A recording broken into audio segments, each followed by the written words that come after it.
Pourquoi faire une thèse? Je vous explique mon activité de thésarde. Vous savez que je dois remettre ma thèse en juin. Et juin, c'est même pas dans 3 mois, c'est demain. Une thèse sur quoi? Sur rien. Mais, excuse-moi, mais il y a des gens que ça intéresse,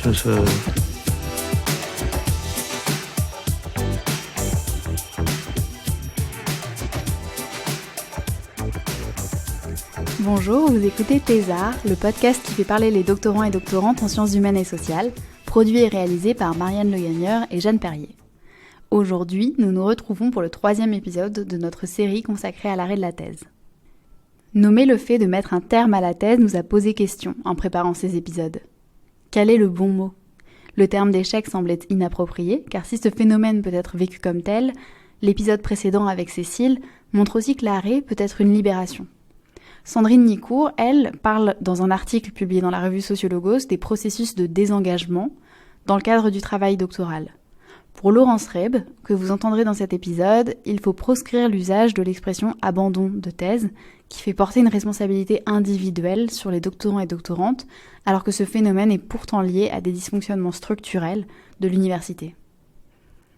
Finalement, nous avons choisi le terme neutre « arrêt » et son verbe « arrêter » pour enfin laisser la parole à celles et ceux qui arrêtent et nous dire comment ils et elles ont vécu ce moment. Dans notre épisode, Laurence a parlé de sa thèse de psychologie sociale, pour laquelle elle a travaillé sur la question des stéréotypes de genre chez les garçons. Elle raconte son arrivée à la thèse et le fait d'être payée pour exercer sa passion. Mais elle parle aussi des difficultés de trouver sa place dans un monde exigeant qu'est celui de la recherche et de se conformer à des normes auxquelles on n'a jamais été confronté. Finalement, elle aborde les relations difficiles au sein du laboratoire de recherche et avec ses directeurs et directrices de thèse. Attention, cet épisode parle aussi de burn-out et de dépression, notamment dans sa seconde moitié. Il peut donc être difficile à écouter. Bonne écoute! Je m'appelle Laurence, j'ai 34 ans. Je vis actuellement à Lyon. Et quand est-ce que tu as arrêté la thèse et qu'est-ce que tu fais maintenant ? Alors, j'ai dû y réfléchir parce qu'à force, les années se mélangent un petit peu. Alors, j'ai arrêté officiellement, j'ai signé mon abandon de thèse le 30 septembre 2019. Et en fait, j'ai arrêté de travailler sur ma thèse le 10 septembre 2018, soit un an avant. Mais j'ai été en arrêt maladie pour burn-out et dépression réactionnelle pendant un an, en fait. Et actuellement, je suis dans l'éducation populaire. Alors, je n'ai pas un métier fixe, mais j'ai développé une pratique à la fois de conférences gesticulées, qui sont des objets un peu hybrides, on va dire, entre justement le savoir universitaire et le savoir expérientiel, et qui viennent mettre en lumière des rapports d'oppression pour pouvoir en partie se les approprier, les comprendre et agir dessus. Et pour moi, c'est toujours en lien avec l'objet qui m'avait fait vivre durant cette thèse, que sont les stéréotypes de sexe et les questions des rapports femmes-hommes. Et justement, cet objet-là, est-ce que tu peux nous en parler un peu plus, donc de ce sur quoi tu as travaillé pendant la thèse ? Alors, c'est marrant, hein, comme les objets évoluent, puisque finalement, même si il y a toujours un point central, je vois que par rapport à ce que j'avais mis en avant pour entrer en thèse et ce que j'ai développé, ça s'est quand même pas mal éloigné. Mais c'était autour des stéréotypes de sexe et notamment la construction des stéréotypes de sexe chez les enfants, puisque oui, l'éducation, je trouve ça très important. Et puis, quand on étudie les phénomènes sociaux, souvent on les étudie une fois qu'ils sont en place chez les adultes. Mais je me disais que c'était important aussi de comprendre ce qui se passe chez des personnes qui s'apprêtent à devenir finalement dominantes. C'est-à-dire comment est-ce que des personnes qui vont avoir un pouvoir supplémentaire dans la société se construisent avec ces règles, ces normes et comment font ceux qui n'adhèrent pas ou ne se reconnaissent pas là-dedans. Donc, mon intérêt, c'était Connell Raioui, elle parle de masculinité hégémonique, celle qui serait la principale. Et moi, le but, c'était de voir aussi qui avait cette masculinité hégémonique chez les garçons et comment faisaient les autres garçons pour soit être des satellites de cette masculinité, soit au contraire des garçons qui ne rentraient pas dans ces normes parce que en obésité, parce que pas sportif, parce que ayant un côté émotionnel plus fort, comment est-ce qu'ils arrivaient justement à faire leur place là-dedans. Et donc, en fait, je suis partie sur une méthode plus compréhensive avec notamment un terrain plutôt socio-anthropo où j'ai observé des enfants dans une classe, la même classe pendant 1 an et demi, puisque c'était des CM1, CM2. Donc, j'ai retrouvé des enfants la 2e année et j'y allais toutes les semaines. Je participais aux activités avec eux. Je suis partie en classe verte avec eux. J'ai fait de l'escalade. C'était bien. C'est les avantages d'un terrain, en fait, comme ça, où on est vraiment immergé. Et j'étais même devenue en partie une personne de l'équipe pédagogique, quoi. J'étais vraiment intégrée et ça a vraiment été très chouette pour moi. À côté de faire des études quand même qualitatives, mais à plus grande échelle, en fait, avec 300 enfants qui répondaient à des outils que je leur proposais, quoi. Et ce sujet passionnant de la construction des stéréotypes de sexe chez les enfants, comment tu y arrives en fait? Comment ce sujet, comment tu arrives à ce sujet-là?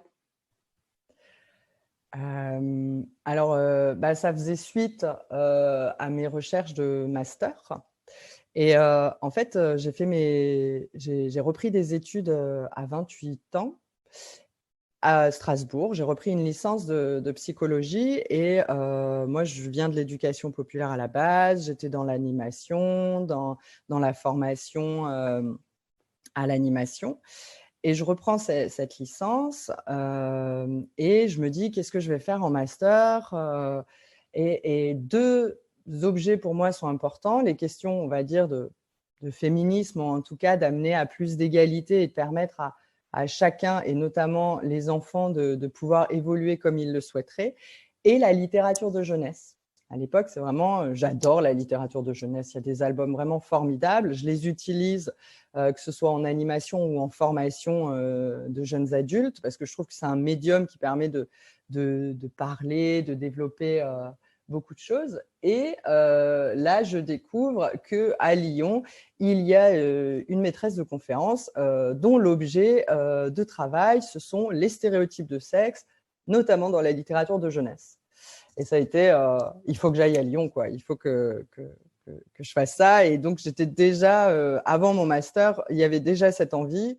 Comment ce projet de faire une thèse, il se construit? Parce que du coup, tu nous expliques que tu es dans un parcours de reprise d'études. L'objectif de faire une thèse, c'est quelque chose que tu as dès le départ?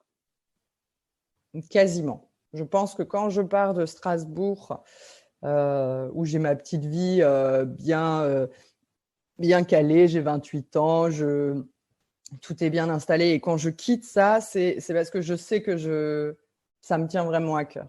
Et j'ai eu l'occasion de toucher un tout petit peu du doigt ce qu'était la recherche en licence. Et en master, en fait, je me dis oui, c'est sûr, je vais faire une thèse, en fait. J'adore la recherche. C'est un processus à la fois réfléxif, créatif, où en fait, on ne cesse jamais de se remettre en question, où c'est ce qu'on dit. En fait, on ne sait jamais ce qu'on trouve. Si on savait ce qu'on veut trouver, on le trouverait, en fait, et de se laisser surprendre.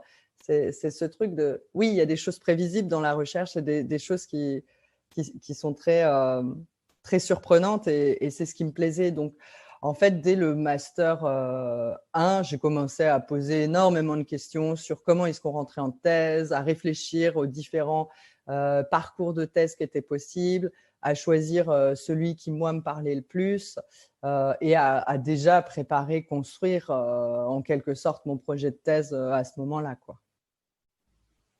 Et donc, en sortant du master, tu te lances dans la thèse, tu candidates pour un contrat doctoral. C'est ça. Pour celles et ceux qui sont passés par ces processus de demander à entrer en thèse en même temps que leur Master 2, on le sait, on fait les deux de front, quoi. On n'a pas forcément encore soutenu qu'on doit remplir notre dossier écrit avec notre projet de recherche de thèse. Puis après, en fait, j'ai soutenu le master, le mémoire de recherche de master, tout en préparant mon oral de thèse pour le contrat doctoral, quoi. Donc, c'était un peu un parcours parallèle. Mais oui, et j'ai choisi le contrat doctoral parce que pour moi, surtout sur un sujet comme ça, c'est-à-dire, c'est pas l'éducation nationale. Enfin, de toute manière, voilà, on est rattaché, quoi. Enseignement supérieur, éducation nationale, j'allais pas avoir un contrat CIFRE dans une école. Et puis, j'avais aussi ce truc de me dire, même s'il y a des avantages à tous les contrats, de me dire, bon, c'est moi qui choisirai vraiment l'objet de ma recherche. Je ne serai pas contrainte. Et puis, je me disais, incroyable, on est payé pendant 3 ans pour faire de la recherche, quoi. Après, pour donner des cours, si on le souhaite, et en plus, on est payé plus à ce moment-là. Et puis, en plus, c'était un salaire que je n'avais jamais eu dans ma vie, quoi. J'avais 30 ans passés, je n'avais jamais touché ce salaire. Et donc, je me disais, c'était une reconnaissance aussi. C'était de me dire, on croit en ce que tu fais et ça vaut un salaire, en fait. Tu travailles et donc, on va te payer. Et c'est pour ça que j'ai choisi le contrat doctoral, quoi. Pour beaucoup d'entre nous, les thèses sont non financées, quoi. Et ça, on en parle peu. Dans le laboratoire auquel j'étais rattachée, la majorité des gens qui étaient là-bas étaient financés, mais c'est plus parce que c'était une politique de prendre que des personnes financées, parce qu'on sait aussi qu'il y a plus de chances qu'elles aillent au bout de leur processus, qu'elles ne seront pas parasitées par d'autres choses. Je suis admirative devant tous ces chercheurs et chercheuses qui se retrouvent. Et finalement, ça ne devrait pas être le cas. Elles devraient avoir le droit de mener leurs recherches et de penser qu'à ça. C'était vraiment un privilège, mais qui doivent travailler à côté, qui sont pris dans des considérations économiques, matérielles. Et moi, j'avais la chance d'avoir cette protection, quoi. Ce qui fait que je pouvais me consacrer à ma thèse. Et cette thèse, donc, tu la commences, comment ça se passe au départ ? Alors, c'est compliqué quand même l'entrée en thèse, dans le sens où on a un peu cette sensation de passer de l'autre côté du miroir. Tout d'un coup, on est au labo de recherche, on va travailler, on a sa place, mais si on n'a personne autour de nous qui a évolué dans des laboratoires de recherche, tout ça, on n'a pas les codes. Le début, c'est compliqué parce qu'il faut que très rapidement, on s'approprie de quoi on parle, un laboratoire qui est rattaché à une école doctorale, qui est rattaché à ça. Ah, mais est-ce qu'on fait partie de l'IDEX ? Mais c'est quoi l'IDEX ? Est-ce que et puis tous ces acronymes, ces noms, on les comprend pas forcément, et donc il y a un moment qui est un peu difficile. Et pour ma part, je dirais, parce que j'en ai pas mal discuté avec certaines collègues, ce sentiment un peu de pas être à sa place, en fait, de pas déjà d'avoir ce sentiment d'imposture, de se dire ils se sont trompés, c'est pas moi qu'ils auraient dû choisir. Enfin, à bout d'un moment, on va découvrir qu'en fait, je ne suis pas à ma place et on va me virer. Et oui, moi je viens d'une famille somme toute assez modeste, et il y avait personne. Alors j'ai une tante qui est médecin, mais sinon j'avais aucun modèle de personne ayant évolué dans le milieu universitaire, académique, ou qui aurait fait des études déjà après bac. Et puis en plus là, c'est le summum, quoi. Donc il y a un peu ce truc de… En fait, c'est ça. À la fois, on se dit qu'on est une impostrice, et à la fois, on se dit, j'ai pas ma place. Et en même temps, j'étais j'étais passionnée par ce que je faisais, quoi. En plus, le début, c'est vraiment faire une revue de littérature, mais prendre le temps, plusieurs mois, de lire. Et puis, ça nous donne des idées, ça pop dans notre tête. On se dit, ah tiens, je pourrais faire ça, on le met de côté, on continue à lire. Et puis, on se dit, ah non, en fait, ce n'était pas une bonne idée. Et comme je le disais avant, moi, ça aussi été l'occasion de me poser des questions sur quelque chose de plus profond, sur l'épistémologie, sur vraiment sur ce qu'était la recherche, quel était son sens. Et donc, c'était un peu quelque chose qui rendait un peu instable et à la fois qui était très nourrissant, quoi. Et donc, oui, j'ai fait ma première année. On m'a appris à être une gentille élève et bien travailler. Et je le fais, quoi. J'ai besoin de personne parce que des fois, on dit, je lisais un article après ma thèse de sciences humaines dans les revues qu'on trouve en presse et qui disait oui, la solitude des doctorants, le fait que des fois, on ne va pas vouloir se lever le matin, on va trouver des excuses. Alors moi, si j'ai arrêté ma thèse, ce n'est pas du tout pour ça, hein, parce que j'étais une méga bosseuse. Le matin, à 7h30, je commençais à travailler chez moi. J'avais une routine de travail. Au mois de janvier de la première année, j'avais déjà rédigé quasiment ma partie théorique. J'étais à 70 pages sans la bibliographie de réflexion, parce que bien évidemment, comme aussi j'avais travaillé en master dessus, j'avais déjà aussi de la matière.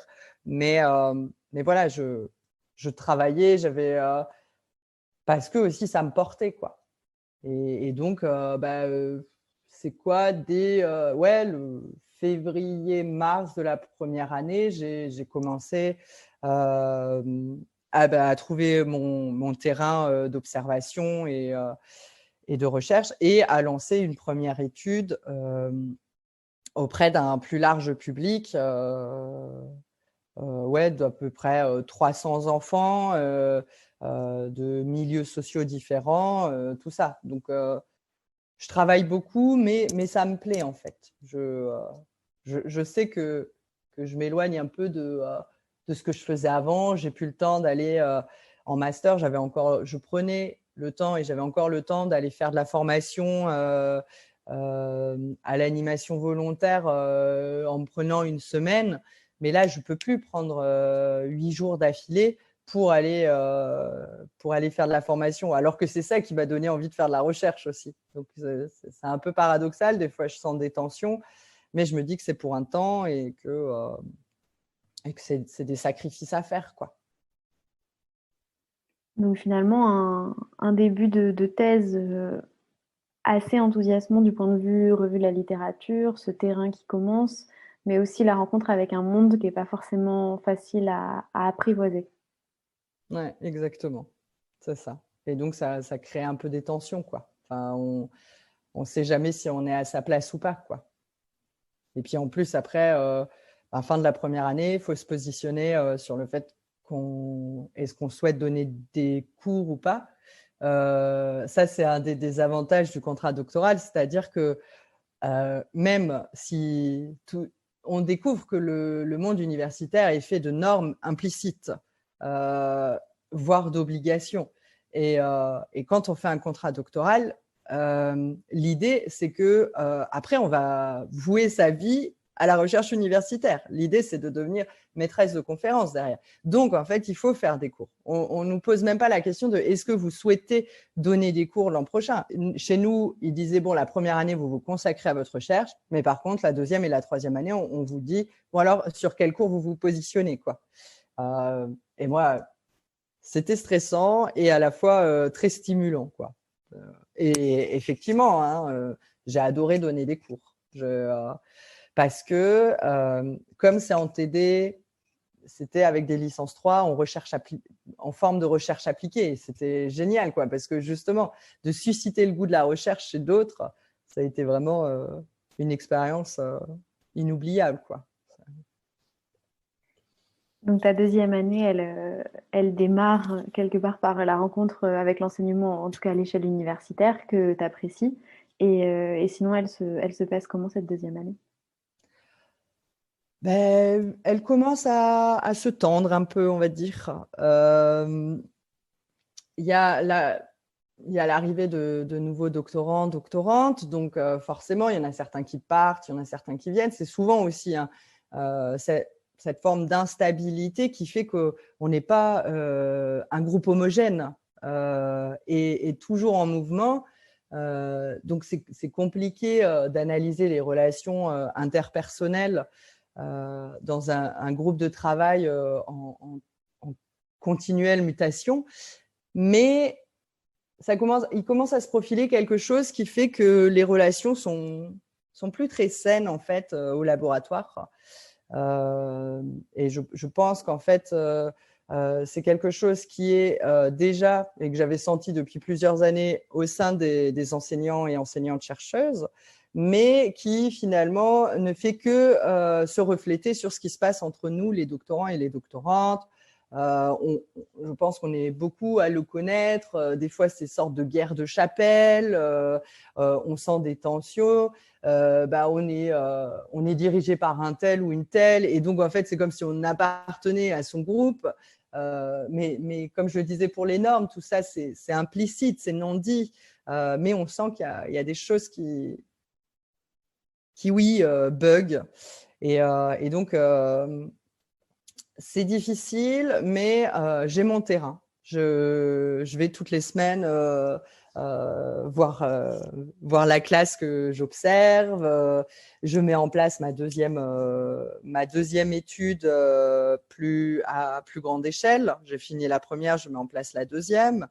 Et donc, ce terrain et le fait d'être dans l'analyse, tout ça, ça me tient en fait. Mais en y réfléchissant, je commence à avoir des doutes sur ce que j'ai envie de faire et sur ce que je vais supporter dès avril, mai de cette deuxième année en fait. Je suis là, ça devient vraiment très difficile, il y a des tensions très fortes. Et je me dis, est-ce que ça vaut le coup?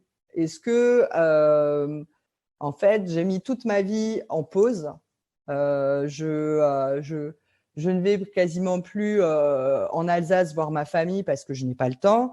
Je ne fais quasiment plus rien que ma thèse. Mais je me disais que le jeu en valait la chandelle parce que ça me nourrissait, parce que j'apportais ma pierre à l'édifice. Et là, en fait, je me dis, mais en même temps, je suis en train de me prendre plein de choses dans la tronche, parce que c'est l'année où il y a toutes les mobilisations contre Parcoursup et la loi Auré. Et moi, je trouve ça, il faut agir, quoi. Enfin, je suis contre tout ça. Je suis contre l'élitisme universitaire. Je suis pour que l'éducation, la culture aille à tout le monde. Et je me rends compte qu'en fait, la majorité de mes collègues, doctorants et doctorantes ou dans l'enseignement titulaire, soit s'en foutent. Je crois que c'est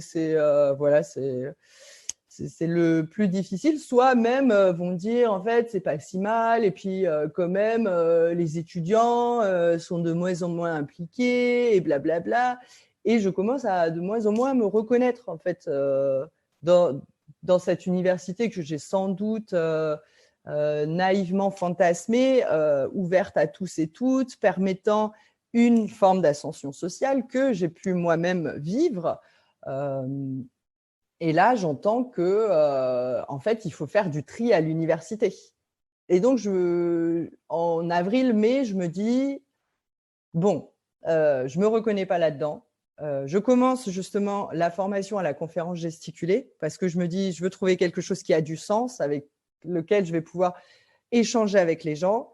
Et aussi, ce qui est souvent une des premières étapes qui est analysée dans l'arrêt de thèse, c'est, je me dis, ce monde, je commence à le vomir, je ne me projette plus dedans. Je fais le deuil de devenir enseignante-chercheuse. Alors que c'était quelque chose qui, si j'ai fait le CDU, si j'ai fait tout ça, c'est qu'il y avait aussi cette envie, en fait, notamment parce que j'ai rencontré plutôt des maîtresses de conférences, mais qui me faisaient rêver, en fait. C'est des modèles, quoi. J'avais envie d'être comme elles, de donner des cours, de me dire je serais plus libre pour justement adapter, donner une tonalité, des méthodes pédagogiques différentes.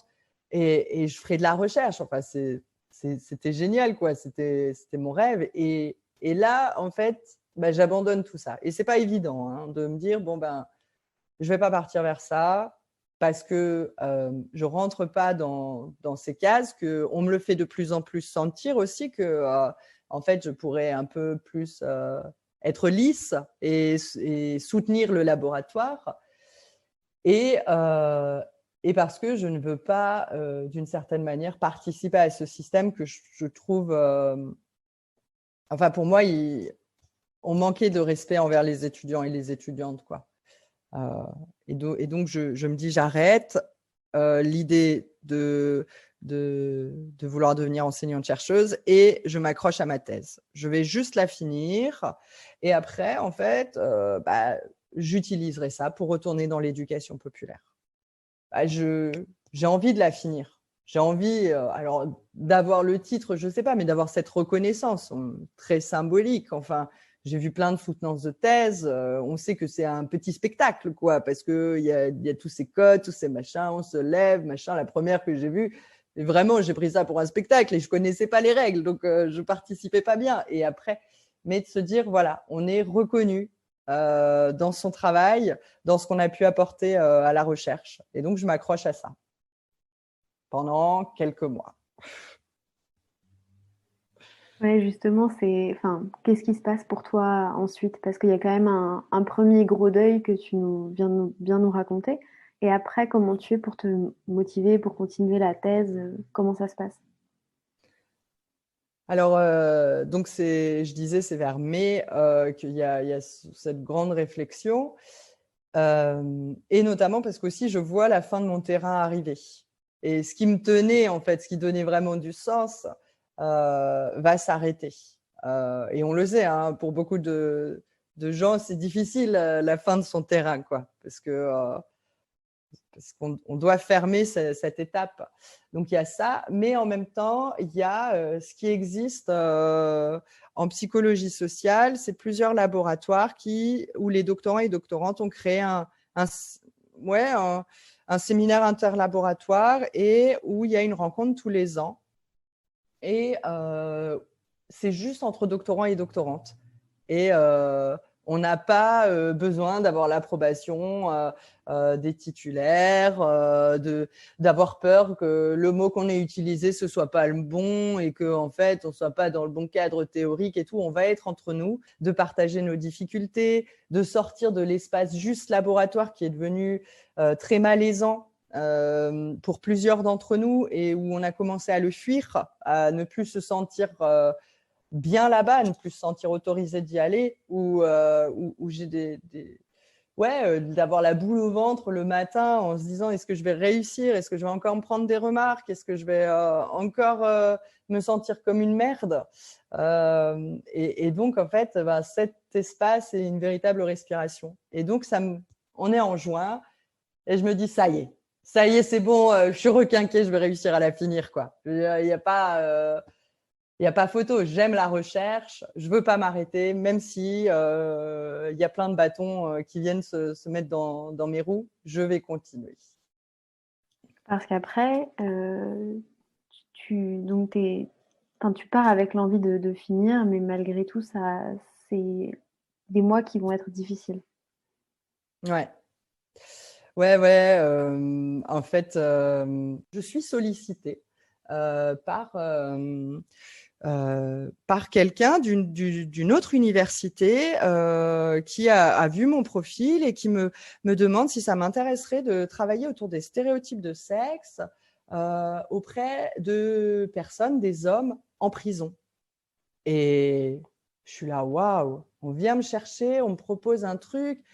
Et je me dis, ah purée, et la prison, je connaissais des personnes qui faisaient des ateliers d'écriture, qui faisaient des choses avec les gens en prison. Et je me dis, et là, ce serait l'opportunité. Alors bon, il ne faudrait pas faire n'importe quoi parce qu'ils vont pas juste, ils vont dire oui, c'est vrai, les femmes, elles sont moins bien traitées que les hommes. Non, de pouvoir construire quelque chose.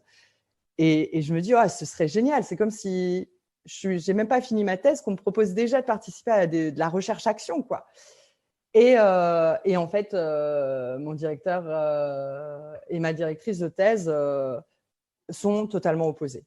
Je leur en parle. Je leur dis, on m'a sollicité, tout ça. Et on me dit, en fait, qu'il faut que je me concentre sur ma thèse, alors que je suis une des personnes les plus avancées dans ma thèse. Hein. Mais là, on me dit, non, il faut que vous pensiez à votre thèse. Et puis, ce n'est pas des gens du laboratoire. On ne va pas se mettre à faire des recherches avec n'importe qui. Et là, je comprends qu'en fait, ce n'est pas génial, vous allez pouvoir faire avancer la recherche. Et puis peut-être, et même si on a déjà des arrière-pensées, on se dit peut-être qu'on pourra écrire un article. Hein. Non, en fait, ça ne concerne pas notre université, ça ne concerne pas notre laboratoire. Et donc, on me dit niet. Et j'ai le droit à aucune explication vraiment. Je n'ai pas le droit d'argumenter pour dire que voilà, j'ai toujours fait ce qu'on attendait de moi, je suis dans les temps, voire en avance.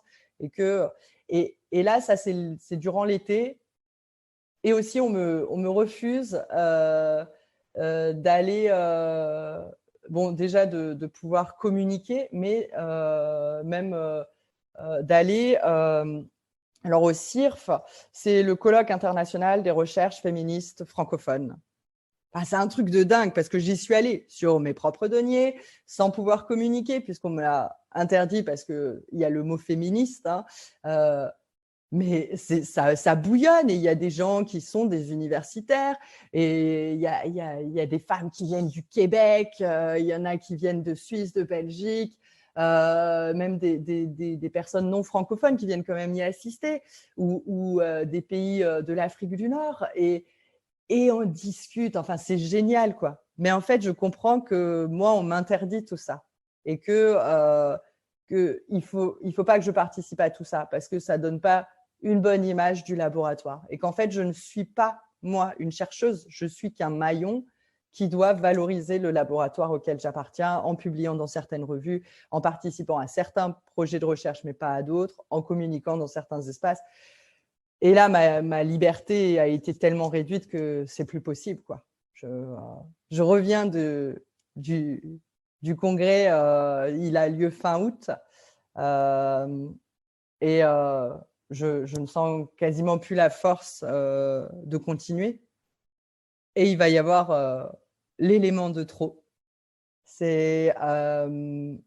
Je décide de reprendre le même TD que l'année précédente, puisque je m'étais éclatée. Puisqu'on avait fait des trucs géniaux en forme de recherche-action. Et là, le TD a été repris par un autre enseignant-chercheur qui, lui, a décidé de donner une toute autre orientation à ce TD. Maintenant, toutes les séances seront structurées finalement comme des CM. Il y aura quasiment plus de liberté. Il y aura des interros surprises. On nous dit qu'il faut en faire quasiment à chaque fois, mais par contre, qu'on n'en notera qu'une ou deux au hasard. Mais par contre, il faut leur mettre la pression en continu. Et puis, en fait, à ce moment-là, j'entends l'enseignant-chercheur traiter les étudiants et les étudiantes de crétins et d'autres doctorants et doctorantes qui essaient de faire leur place et essaient d'être bien vus par les titulaires qui sont là. Ah oui, non, mais vraiment, c'est plus comme avant. Non, mais vraiment, ils font aucun effort et blablabla. Et là, c'est la goutte de trop. C'est-à-dire que ok, j'avais plus mon terrain de recherche, mais j'allais m'accrocher à l'enseignement parce que c'est quelque chose qui me porte. Et là, je découvre que c'est totalement déconsidéré, que en fait, je vois bien derrière ces paroles l'idée d'un rêve d'une université américaine, anglaise, qui serait réservée à certaines personnes, soit les personnes riches, soit les personnes qui auraient bien prouvé qu'elles avaient le droit de rentrer à l'université en ayant des bourses. Et en fait, c'est trop, quoi. Il n'y a plus de sens. Il n'y a plus rien. Tout s'est démonté petit à petit. Et la dernière branche à laquelle je me raccrochais, elle tombe. Et donc, à ce moment-là, la décision est prise d'arrêter, en fait. c'est même pas la décision, c'est-à-dire que mon corps me porte plus. Je ne peux plus avancer. Je dois. Donc, c'est le 10 septembre. Je ne sais plus si c'est un lundi ou mardi, mais je dois aller au laboratoire. Et c'est impossible. Impossible. Et donc, en fait, je vais en urgence. C'était même pas encore ma médecin traitante, mais je lui raconte. Et elle me dit qu'il faudrait que je sois mise en arrêt. Et je lui dis, mais vous imaginez pas, en fait. Les doctorants et les doctorantes ne sont pas mis en arrêt maladie, surtout pas pour un problème qui serait de l'ordre du psychique ou non, non, non, il faut. Si je fais ça, c'est une véritable déclaration, quoi. Et c'est très difficile parce que oui, c'est déjà un pas vers l'arrêt. Mais je ne décide pas d'arrêter, en fait. C'est juste que là, je ne peux plus. C'est trop. À ce moment-là, j'ai pas. Il y a une partie de moi qui s'accroche encore à l'idée que peut-être j'arriverai à reprendre. Dans quelles conditions, je ne sais pas, mais que si je vais mieux, eh ben, je pourrais reprendre mon bébé, quoi. Enfin, c'est cette thèse que depuis plusieurs années, je rêvais de faire, que j'ai commencé à faire. Et juste là, mon corps ne veut plus, quoi. Et donc, je suis mise en arrêt une première fois pour 1 mois. Et en fait, je ne vais jamais réussir à retourner en thèse. Parce que, notamment, à ce moment-là, les choses malsaines que j'avais pu entrevoir et qui avaient fait, en fait, que je me sente aussi mal, se développent encore plus. Et en fait, je ne suis pas du tout comprise par mes directeurs et directrices de thèse. Ils me reprochent le fait de ne pas leur en avoir parlé avant. Et moi qui avais essayé de leur partager le fait qu'il y avait à la fois une dimension individuelle et une dimension sociale et structurelle dans tout ce que je vivais, parce que j'avais pris le temps de leur écrire un mail posé, et ben, ils nient totalement la dimension structurelle. Ils me renvoient à des problèmes personnels, ils ont une analyse individualisante. Et après, ça va continuer. En fait, pendant mon arrêt maladie, je vais être menacée d'être virée de thèse, alors qu'en fait, alors j'ai recherché, hein, rassurez-vous, si vous écoutez ce podcast, votre directeur ou directrice de thèse n'a pas ce pouvoir. Mais sur le coup, moi, à chaque fois que je commence à remonter un peu, sortir la tête de l'eau, il y a un nouveau truc, quoi.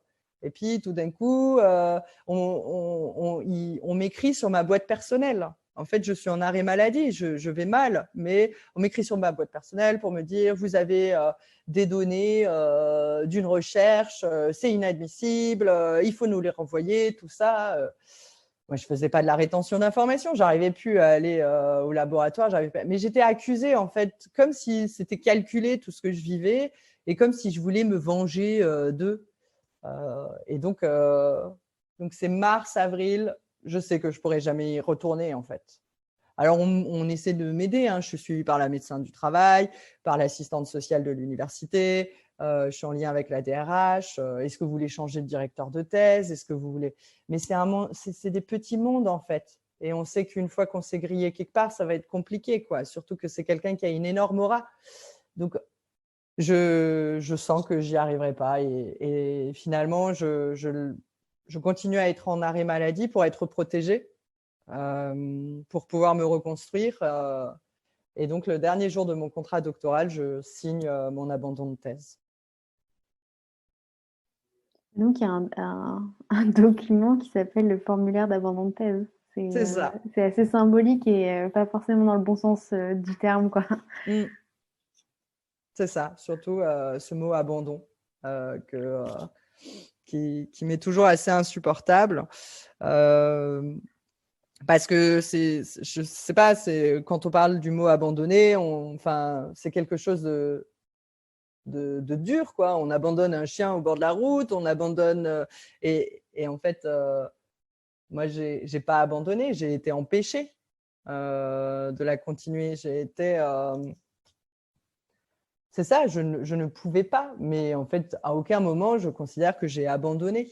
Et donc, ça me permet de faire un petit lien avec cette BD qui s'appelle Carnet de thèse, qui, moi, m'avait beaucoup plu quand je l'avais lu avant d'entrer en thèse. Et puis après, je l'ai relu plusieurs fois parce qu'elle fait du bien. C'est comme Ciel, mon doctorat, comme des choses où, en fait, on rigole de l'absurdité dans laquelle on se trouve parce qu'on n'a pas le droit d'en parler autrement. Et donc, cette BD, on voit cette personne qui va se délabrer, hein, vraiment, quand sur la page où en fait on voit ses photos de première année de thèse et on voit l'évolution, elle devient cadavérique, elle se lave plus, toute sa vie c'est pété dans tous les sens, mais elle va la finir sa thèse. Et ce que je trouve assez signifiant, c'est que son autrice a fait elle-même une thèse, mais elle ne l'a pas terminée. Donc déjà, on sent, comme pour beaucoup, je pense, quand on arrête la thèse, c'est pas qu'on voulait pas la finir, c'est qu'on ne pouvait pas, c'est que c'était trop dur, c'est pas qu'on. Donc son personnage finit sa thèse, mais elle, dans sa biographie, l'autrice, elle va dire qu'elle a abandonné sa thèse. En fait, dans l'arrêt thèse, on nous pousse à individualiser nos comportements, alors qu'on vient des sciences humaines et sociales, alors qu'on voit qu'il y a des phénomènes sociaux qui sont forts derrière. Là, c'est quelque chose qui est tabou, qui est non dit, qui est de l'ordre de personnalités fragiles qui n'auraient pas réussi à tenir le coup. Oui, tout à fait. Et puis, enfin, comme tu le dis bien, ce terme d'abandon de thèse, il est problématique en plus parce que pour le reste des emplois, on parle jamais d'abandon. On n'abandonne pas son travail, on démissionne ou on arrête. Et pourquoi il y aurait cette spécificité inhérente à la thèse qu'on ferait, comme tu le dis justement, un chien abandonné sur le bord de la route, comme si on abandonnait un être quelque part, alors que on gagne aussi à envisager la thèse comme un travail comme les autres, en fait, je trouve. Mais tu prends énormément de recul sur toute cette expérience. Du coup, comment ce recul il s'est fait pour toi? Comment tu as réussi à réintellectualiser un peu toute cette période que tu as vécue? La thèse me manquait. Enfin, pas elle-même directement, mais ces processus en fait d'analyse, de complexifier les choses pour mieux les comprendre. Et en fait, j'ai eu un déclic. Je me suis dit, tiens, si je rédigeais une non-thèse de doctorat, où j'expliquerais pourquoi j'ai fait le choix de la thèse, qu'est-ce qui s'est passé, pourquoi j'ai arrêté. Alors, j'avais tout prévu, hein. Ça devait être mon chat, ma directrice de non-thèse. Je voulais faire une soutenance. J'ai mis des jeux à l'intérieur parce que justement, c'était un peu en réaction à tout ce qui est… Enfin, les codes, c'est bien, mais à un bout d'un moment, des fois, dans le monde académique, ça devient enfermant et stérilisant. En fait, ça coupe la créativité des fois parce qu'on nous dit non, il ne faut pas faire des phrases comme ça, c'est sujet, verbe, complément dans un article, voilà. Et moi, tout ça, ça me manquait. Et donc, je me suis dit, tiens, je vais faire ça. Et j'ai refait un travail de recherche, en fait. J'ai retrouvé cette stimulation. Alors, c'était pour moi. Mais ça m'a vraiment aidé à prendre du recul et moi-même à sortir de cette responsabilité individuelle de me dire voilà, t'as pas été capable, t'es nul, tu le savais depuis le début que t'avais pas ta place là, en fait t'auras juste validé tout ça. Mais des circonstances, notamment du monde universitaire, qui est rentré dans des logiques financières d'appel à projet, où en fait on n'a plus le temps, on peut plus prendre le temps d'être dans une recherche longue, mais voilà, il y a un appel à projet, allez hop, tout le monde y va. On veut faire partie de l'IDEX, je sais même plus ce que ça veut dire, institut d'excellence, où voilà, alors on va tous se mettre ensemble et on va faire une grande université de Lyon, Grenoble, Saint-Étienne pour être plus fort et pour pouvoir concurrencer les universités américaines et anglaises. Et voilà, c'est des choses qui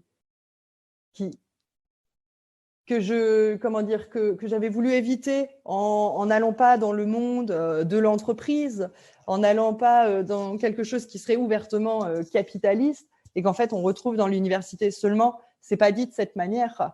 On l'amène pas comme ça. On nous dit pas qu'il faut écrire des articles parce que ça va rapporter de la notoriété au laboratoire, ce qui lui permettra d'avoir sans doute des subventions plus importantes. Mais on nous dit que c'est pour la recherche, que c'est pour nous, parce que si on veut pouvoir avoir la qualification et prétendre à un poste de maîtresse de conférence, il faut publier.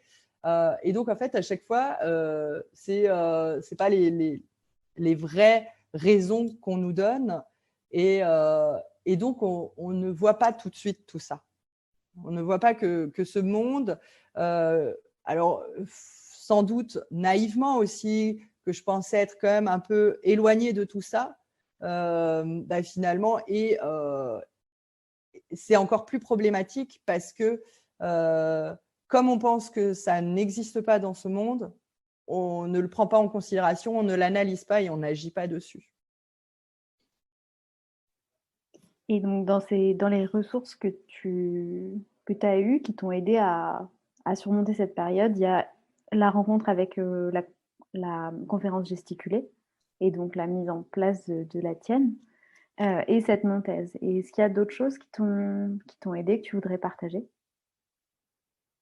En fait, quand je dis que ce soit la conférence gesticulée, que ce soit la non-thèse, c'est que je ne me suis pas éloignée tant que ça du processus de recherche. C'est juste que, comme il existe des chercheurs et chercheuses indépendantes, je pense à Odile Fillot, vu que moi je bosse sur les questions de femmes-hommes. Donc Odile Fillot, qui est une chercheuse indépendante, c'est celle qui a notamment créé le clitoris en 3D. Elle est indépendante parce que en fait, il y a plein de personnes qui ne s'épanouissent pas dans ce monde, et notamment parce que il y a tous ces mécanismes qui ne sont pas analysés. Et en fait, c'est de réussir à me dire que je pourrais continuer la recherche, et ce que finalement j'ai toujours fait d'une certaine manière. En fait, la recherche, c'est plutôt… alors, je vais éviter de dire des espèces de phrases à la con, mais c'est un peu quelque chose du quotidien, quoi. Enfin, je veux dire, quand je suis avec des enfants, on est dans des formes de recherche-action, on analyse. Et en fait, je me suis juste rendu compte que je pouvais le développer dans d'autres espaces.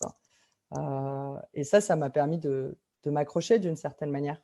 De me dire que c'est pas parce que je ne suis pas docteur que je n'ai pas le droit de participer à la société, en fait, justement en mettant mes réflexions au service de causes qui me semblent justes. Merci à Laurence de s'être confiée au micro de Thésard.